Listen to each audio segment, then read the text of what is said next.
بسم الله الرحمن الرحیم. الحمد لله رب العالمین و صلاة و السلام علی اشرف الانبیاء و المرسلین سیدنا و حبیبنا محمد و علی آله و صحبه اجمعین. برادران و خواهران عزیز در تاجیکستان، مطلب مهمی هست که امیدوارم که به این با دقت گوش بدید. قضیه خیلی مهمی است که ارتباط مستقیم داره با عزت ما، با شرف ما، با عقیده و با دین مبین اسلام. روزی رو اختصاص دادن در جهان به نام روز زن. هدف از احیای این روز، ساختن این روز، به فحشا و به فساد کشاندن زنان مسلمان در کشورهای اسلامی است. این روز در کشورهای غربی، در اروپا و در امریکا این روز رو تجلیل میکنن. چرا تا همین چند سال اخیر در این کشورها زنها حقوقی نداشتند. اصلا اینها رو انسان حساب نمیکردن. علمای یهود و نصارا جمع شده بودن در مورد اینکه آیا زن روح داره یا نداره، با هم دیگه مناقشه میکردن. در همین چند سال گذشته. و اگر روح داره، آیا روح انسانی است یا روح حیوانی؟ الله سبحانه و تعالی قبل از 1400 سال زنها رو در اسلام به چند دسته تقسیم میکنه. زن یا مادر است که الله سبحانه و تعالی میگه و بالوالدین احسانا. زن دختر است. رسول الله صلی الله علیه و سلم میفرمایند کسی که یکی، دو تا، سه تا دختر رو تربیت بکنه من جنت رو برای او ضامن هستم. زن همسر است که یک مرد مسلمان باید به همسرش نیکی بکنه، احسان بکنه طبق دستور رسول الله صلی الله علیه و آله و سلم.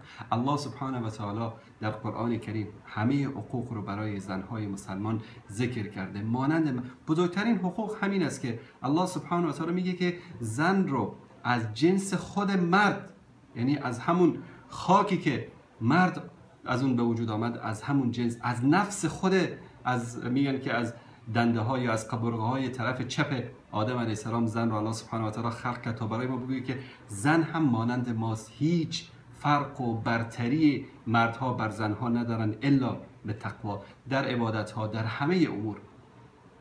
یک روزی رو برای زنها به نام روز زن، روز 8 مارچ رو تعیین کردن که در این روز دختران شما رو، زنان شما رو به کوچه ها، به خیابان ها بکشانن، با رقص و با موسیقی و با پایکوبی لذت ببرن از دیدن بدنهای برهنه زنها.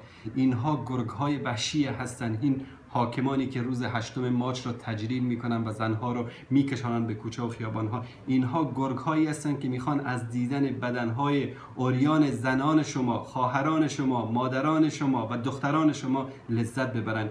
این روز در حقیقت روز زنها نیست. این روز 8 مارچ رو که این کشورهایی که درست کردن، روز لذت و شهوترانی این حاکمان ظالمی است که میخوان مردم رو به فسق و به فساد بکشانن. در دین مبین اسلام، در نزد ما مسلمان ها، هر روز روز زن است. هر روزی که شما دست پدر و مادرتان رو میبوسید، آن روز روز زن است. هر روزی که زحمت میکشید نفقه حلال برای همسرتان و برای دخترانتان و برای خانوادهتان پیدا میکنید، اون روز برای مسلمان ها روز زن است.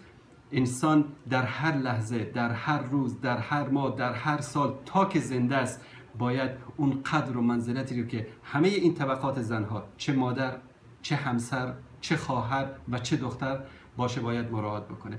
به همین دلیل درخواست ما از برادران و خواهران عزیزمون در تاجیکستان و کشورهایی که این روز رو تجلیل میکنن این است که با عدم مشارکت در این روز مشت محکمی بزنید به دهن این طواغیت و این ظالمان و این گرگ‌های درنده که با کانسرت ها و با موسیقی و با رقص ها میخواهند که زنان مسلمان را به فحشا و به فساد بکشانند. صلی الله علی سیدنا و حبیبنا محمد و علی آله و صحبه اجمعین.